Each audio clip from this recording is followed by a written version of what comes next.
Hello everyone and welcome back to Prestige Reef. Today I have got a pretty big update for you because the experiment has finally, after a year and a half, started. Now for those of you that don't remember, I have always wanted to keep a large angelfish in a reef tank with not just SPS corals. I've seen plenty of people that have angelfish with a whole tank full of SPS corals. And I've also seen them with a few LPS corals, but my plan is to try to fill the tank with a combination of both SPS and LPS corals.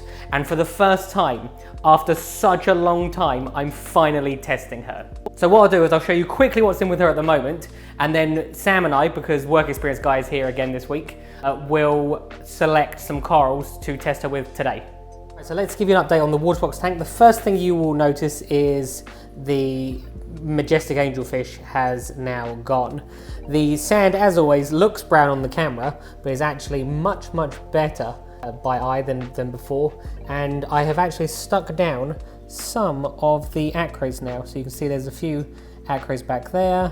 And now not all of these will be staying. Some of them they're not the right color at the moment. They've been in a not ideal environment. And I don't actually remember what colour they're meant to be, so I've just placed them in here to see how they colour up, and obviously if they turn something nice, I will keep them, and if they are something not as nice, then I probably will just remove them. I'm actually picking up some corals from Jamie's Reef soon, and they're going to have some prime position, so I probably will remove definitely these two here, because he's got some really nice acros. Now, the acros aren't the only thing that the king eye is being tested with at the moment. As you can see, we have a green goniopora, which is what Sam fragged last week, and I've also added a couple of zoas. So we've got Artichaos, and I think these are butt muncher zoas, although they look way better in the coral farm than they do here. A nice millie at the back. This is doing so much better since the majestic has been taken out. It's still the wrong colour, but it turns into a nice vibrant pink colour. And then, as I said, a couple of more acros at the back. Now, as you can see, what is currently happening is my clownfish are laying eggs. They've been doing this for a little, they've been cleaning the back glass for a couple of days now. So I'm not surprised that's what's happening. And if I take you around here, you will be able to see that she has just started. So you see the little tube that's sticking out of her, that's what the eggs come out of.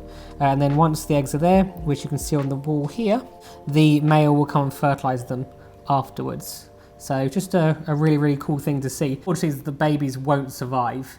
I'm not sort of set up to raise juvenile clownfish at the moment.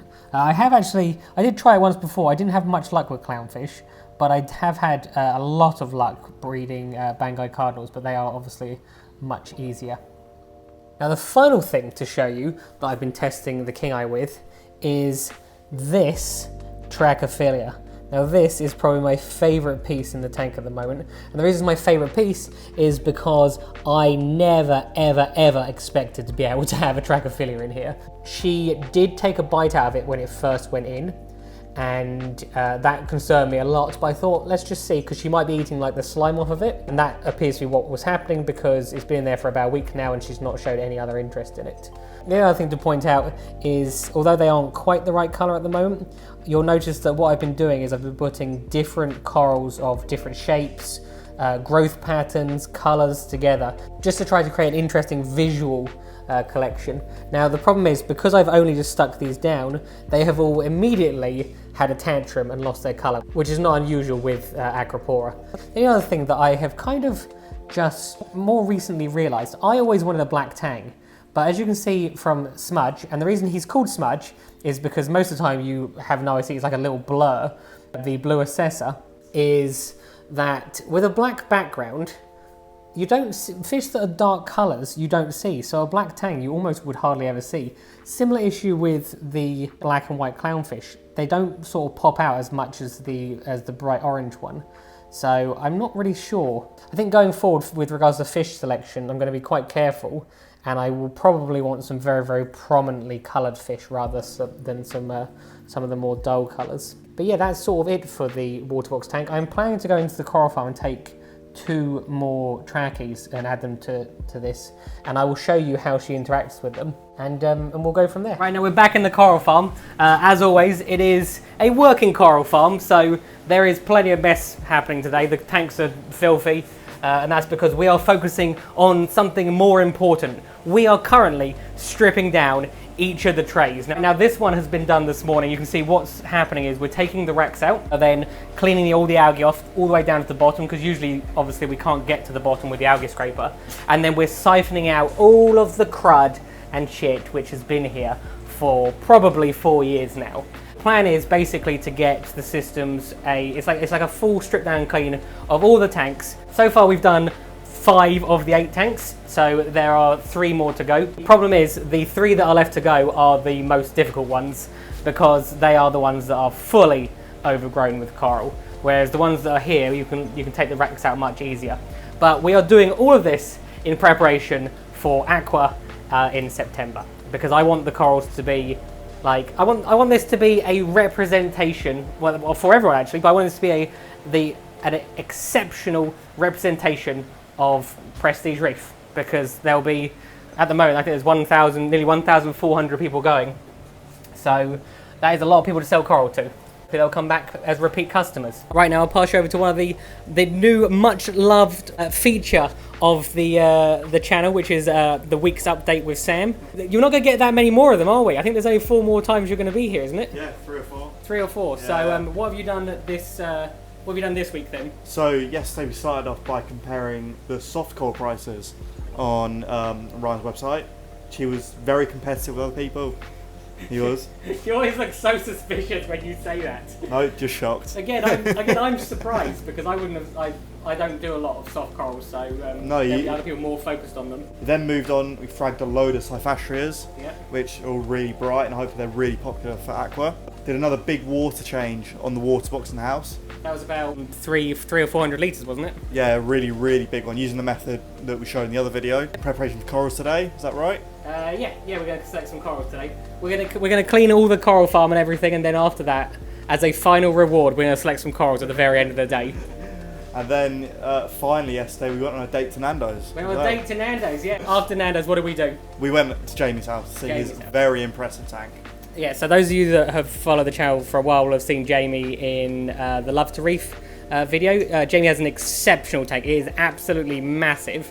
I'll put some footage in here now for it. And we fed his shark. But it was something that you wanted to do, wasn't it? Because it's not every day you get to go see a tank that big in someone's house. No, it's really impressive. I mean, the corals are all grown in, like, properly.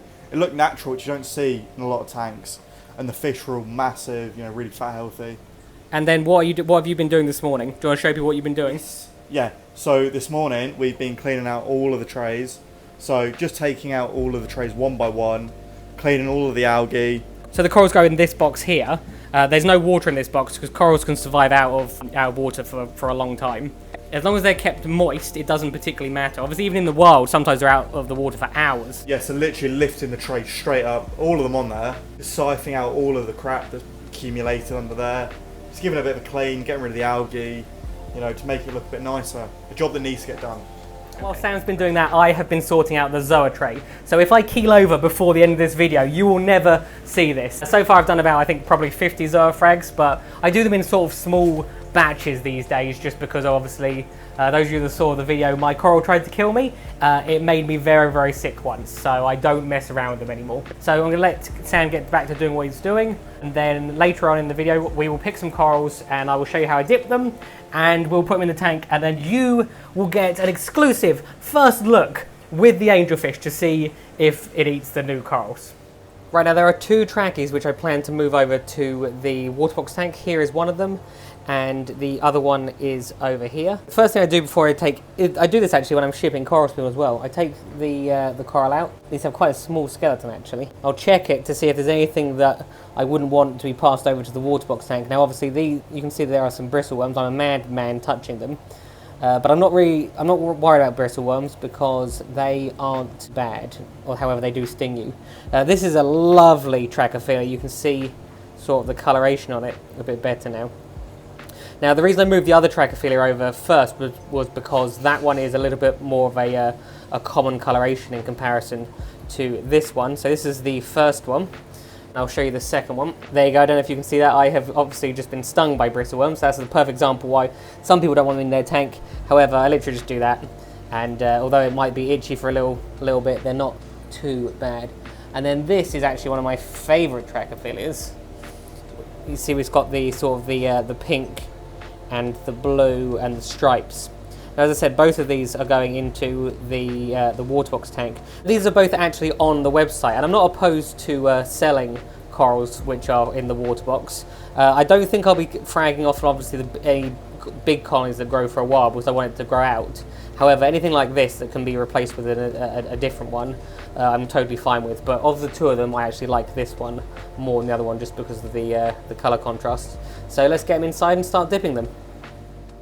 Right now, dipping coral is incredibly easy. There is no excuse not to be doing it. Before you do that, however, the first thing to do is thoroughly inspect the coral to see if there is anything that you need to be aware of that you can remove manually before it actually goes into the dip. Things like Asterina starfish, maybe some vermitid snails, something like that. Then you need to put them into the container with the correct amount of water from the tank. You don't need to dip corals separately. I dipped all different species of corals at the same time. I just make sure that they don't touch each other while doing it. Then you'll need a coral dip. I use Coral RX. There are various other brands available. I've been using this for years. And a turkey baster. And it really is very simple. You just put the correct amount of dip in for the amount of water, and then you wait the allotted time. And then you stir it up, keep checking on the coral, keep blasting it with a turkey baster. How the dip actually works is most dips won't kill the pest straight away. What they do is they just irritate them enough to get them to let go of the coral, and then the turkey baster blows them off. And then the most important thing, to inspect exactly what's in the bottom to see if anything's come off. Now there shouldn't be anything on these because I dip all the corals go into the coral farm. As you see, bristleworm has got in at some point. There are no guarantees when it comes to keeping a marine aquarium. Right now it's been 12 minutes and what I've done is I've put the two trackies into tank water just to rinse off any of the coral dip. The next thing to do is inspect the water that they were in just to see if anything has come off. Now there is literally nothing in here other than coral slime, which is interesting because that was my theory with regards to what the angelfish was nipping last time. So you can see the trackies seem to produce quite a lot of slime when you dip them. So I'm going to give them a shake off in this water, place them in the tank, and then hopefully she won't show too much interest in them. Right, as you can see, I have put them in the tank. What they will be doing is they'll stay here just for a couple of days, just so I can keep an eye on them, and then I will move them back with the other trackie before. Now, this is the first time she's shown any interest in them, and I'm expecting her to take a bite out of them, which she looks like she's about to do now. But as I said, that could just be the slime that she did last time. I mean, I might take a step back. It's possible that I'm the one that's putting her off because I am obviously filming. Now, one thing to point out, I haven't fed her before these have gone in. And the reason for that is I don't want her to associate me putting food in and then me putting coral in as a food source for her. I put them in and then in about an hour's time I'll feed her just so that she doesn't learn that, that she can eat them basically. It's interesting, she did this last time and so did the yellow tang. It would not surprise me if the yellow tang starts biting it either. And that's what suggested to me that it was the slime that they're eating, not the actual coral itself. Obviously the fact that it's still alive suggests that as well. So she showed a little bit of interest, but so far, so good. Oh, we have just had our first peck, but as I said, it looks like it's actually the slime. Now until the coral stops sliming up, they will do this, which to some extent makes the problem slightly worse. But what happened before, I put the coral in, it pecked it, and then once nighttime came and the fish went to sleep, it woke up in the morning and the coral was out open fully and it didn't have any slime on it, then the fish lost interest. So it might have been wise to put these in slightly later in the day. For now, I'll just keep an eye on them and I'll take you back in to go see Sam. Right now the trackies are in, I'm going to let Sam pick a couple of corals. So let's see if his taste in corals would be as good as mine. I'd be interested to see what he picks because is he going to go for a safe SPS coral or is he going to go for one of the more risky LPS corals? So I will pass you over to Sam now. Do you want to let everyone know the first coral that you've picked for the water box tank? Cool, so the first one that we picked is the Dragon Rider Montipora that's down here. So this is one with the orange and blue polyps. It's hard to see the blue polyps. It's really nice coral. This is actually one of my favourite corals in here. And actually a really interesting one. That one has a little tiny piece of green in it if you look closely. Oh yeah, it does, yeah. So that might end up being the piece that we pick. So, and then what's the second coral you're interested in? So, safer, but Jack-o'-lantern, Leptoceras. So this actually came from Reef Dork originally. This is Reef Dork's original pick. It was actually much bigger than this at first. And then what was the final piece that you're going to, that we're going to go for? The final piece down here is the John Deere Leptoceras. John Deere Leptoceras. And so what you've done is you basically picked 3 orange pieces. 2 of them are orange and green, one of them is orange and blue. Yeah, well, this one's a bit more yellow and green. Okay. And out of interest, what's made you pick those corals? Is there any reason for those ones? So these 3 are all ones that you've given me over the past couple months or so. Okay, and they're doing well in your tank then, I assume? They're doing well in my tank, you know, they're really nice. Okay. And what have you picked for today then? As in, what are you taking with you today? So today... I came in earlier, there's 3 bags, already bags up. Sam knows he gets to pick some corals at the end of each day. So what have we got for today for you? In here is one of the Gonioporas we fragged last week, just a green one. Okay, so that's one of these ones, isn't it? Yes, yeah. I should turn the flow off to see them easier, but these were the ones we fragged last week, which are doing well. Yeah, they're doing really well. They've healed up nicely. And a couple of SPS as well, which will be a first for me in my tank. So that is a blue tip Bacillopora. Yep. And then the other one is a red Digi, which you can see, if you look here, people always say to me I have like the brightest red Digi. I'm not sure why people seem to think that it's brighter than usual, but yeah, so good choices. Genuinely really glad he didn't pick the gold torch, because I gave him free reign to pick whatever he wanted. I didn't know that. So anyway, that is it for today, guys. As always, I hope you enjoyed watching the video. Once again, we'll give Sam his little boost, because every time we say this, his Instagram account goes up. So do you want to let everyone know what your Instagram is again? The Work Experience Reef. I will spell it correctly this time. I spelled it incorrectly last time. I hope you enjoyed watching the video. Please feel free to comment below if you have any questions. If you did enjoy it, why not click that like and subscribe button. Have a good week, and I'll see you next time.